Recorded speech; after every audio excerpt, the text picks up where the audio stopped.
가평의 운명을 짓는 이런 시간이 다가오는 사전투표 시간입니다.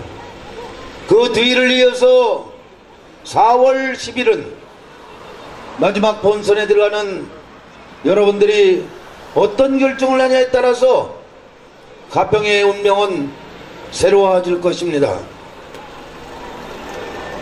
옛부터 빈수레가 요란하다는 얘기를 여러분들 들어보셨습니까? 이 빈수레가 요란하다는 얘기는 특별한 하는 것 없이 또 어떠한 일을 할 때 일을 하지 않고 엉뚱한 일을 했을 때 이런 빈수레가 요란하다고 생각하고 있습니다.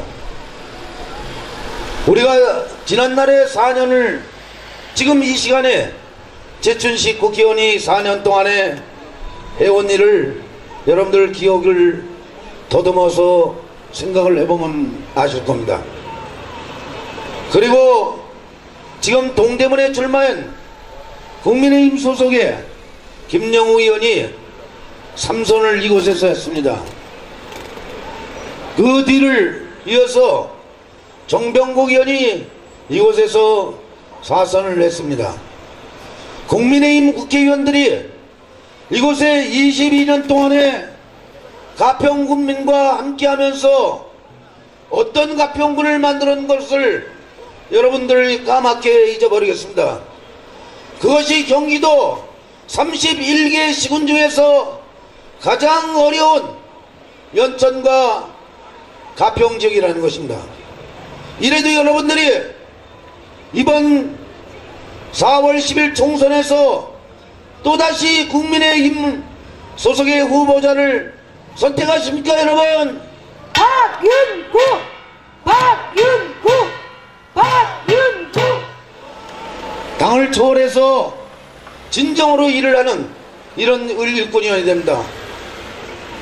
포천도 가평과 포천과 연천이 함께 경기도 31개 시군 중에서 낙후 지역으로 있었습니다.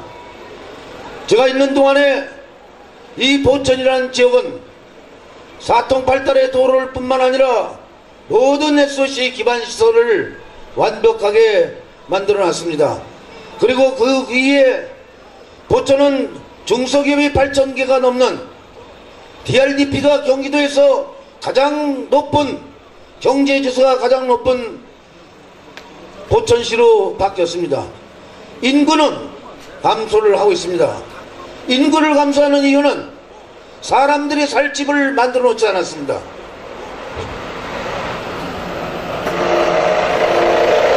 사람들이 살 집을 만들어 놓지 않았다는 얘기는 택지개발설 신도시 사업을 추진하지 않았다는 얘기입니다.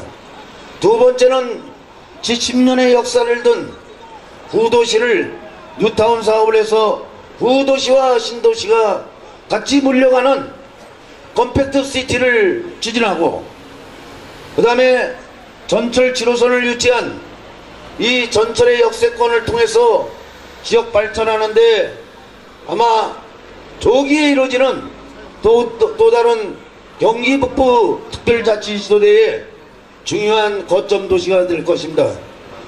제가 이곳에 해야 될 일은 그동안에 포천을 살려냈듯이 가평군을 살려내고 가평군 중에서도 정평면을 살려내는 일이 제가 해야 될 일이라고 생각하는데 여러분들 맞습니까? 박윤구! 박윤구! 17번 경칭국도 문제 관계 때문에 상당히 민감하게 생각하고 있습니다. 그것은 우리 지역과 이곳을 통과하는 많은 사람들의 뜻깊은 관심과 함께 슬기롭게 잘 해결할 것입니다. 아울러서 이곳은 먹거리, 또 현재 우리가 갖고 있는 내수변을 비롯해서 호명호수를 비롯한 주변에 이런 관광지를 활용해서 최고의 관광지를 만들어내는데 총력을 다할 것입니다.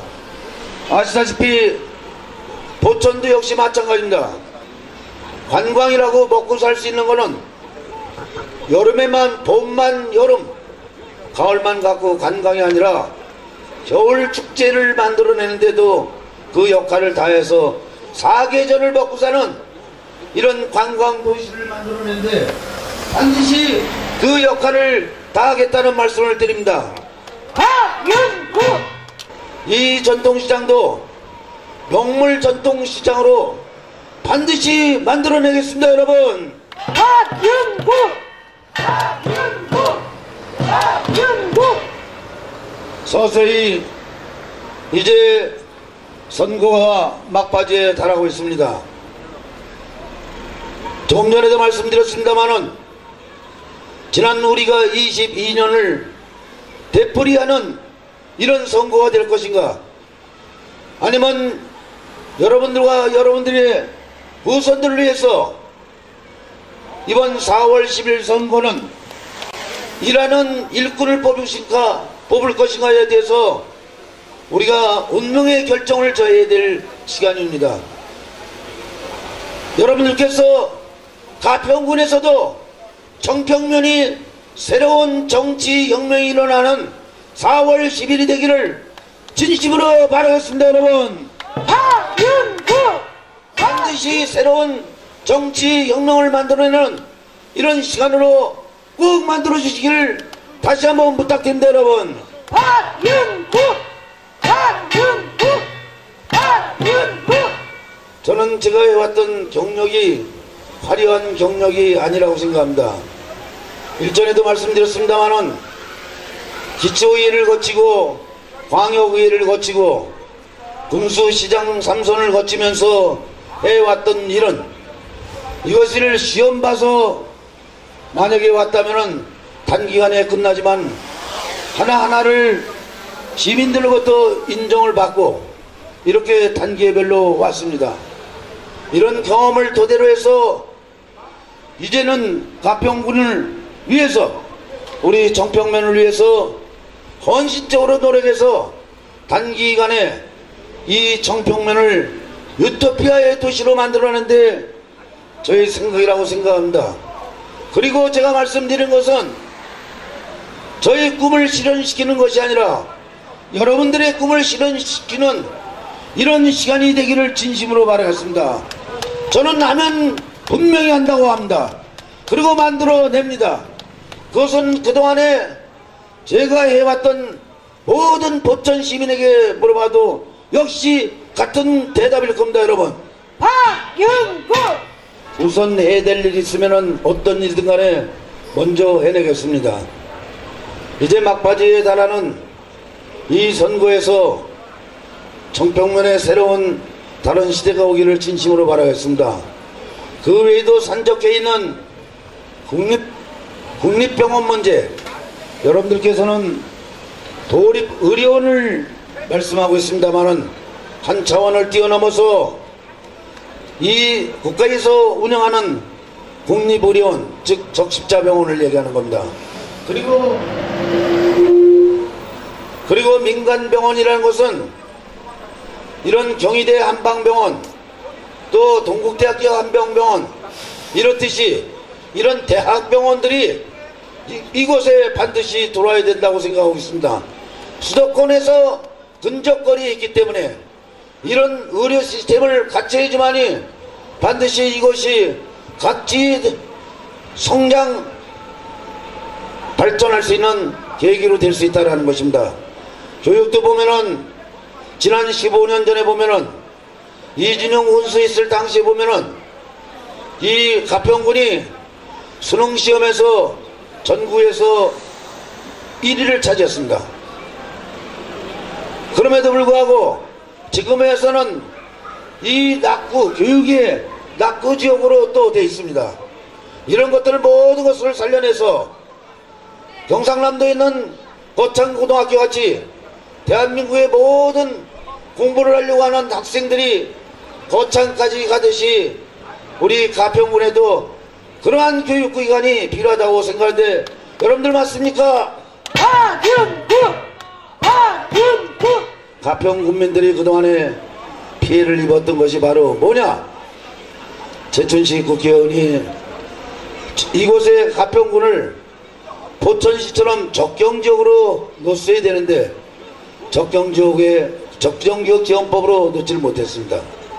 그래서 실제적으로 혜택을 받아야 될 일을 혜택을 받지 못했습니다. 포천은 벌써 적정지역으로 들어가 있습니다.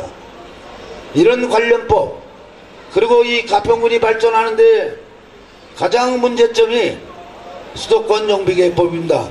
여러분들은 상수원법이라고 하지만은 같은 상수원법을 갖고도 강원도 춘천시나 남양주시를 비롯해서 남양주시를 비롯해서 구리시 양평군은 또 다른 가평군보다 훨씬 나은 이런 혜택을 받아서 지역 발전하는 데 도움이 되고 있습니다. 이거는 반드시 지역 국회의원이 일을 잘못하거나 이 지역에 있는 군수가 일을 잘못하거나 둘 중에 하나일 겁니다. 저는 이러한 내용들을 잘 알고 있습니다. 이런 개인적으로는 사소한 것 같아도 지역 주민들한테는 엄청난 피해를 입혔고, 어떻게 보면은 우리 가평군의 재정에도 엄청난 피해를 줬던 것이 저는 기정된 사실이라고 그렇게 평가하고 싶습니다. 앞으로도 이러한 것들을 잘 슬기롭게 극복해서 우리 청평면을 비롯해서 가평군이 발전하는데 온 노력에 혼신을 다하겠다는 약속을 드리겠습니다. 마지막으로 우리 청평면에 여러분들께서 4월 10일은 새로운 청평의 시대를 열어나가고 가평의 시대를 열어나가는 중추적인 역할을 해줄 것을 다시 한번 부탁의 말씀을 드립니다. 여러분, 박윤구 저는 여러분을 영원히 잊지 않겠습니다. 그리고 가평의 아들로서 오로지 가평을 위해서 힘차게 일을 한번 해보겠습니다. 여러분, 박윤구 오늘 이 자리에 함께 해주신 우리 박강원 전 원내대표님을 비롯해서 운동원 여러분, 그리고 우리 청평 면민 여러분, 함께 하신 모든 분들께 진심으로 감사의 말씀 드리면서 인사에 가름하도록 하겠습니다. 고맙습니다.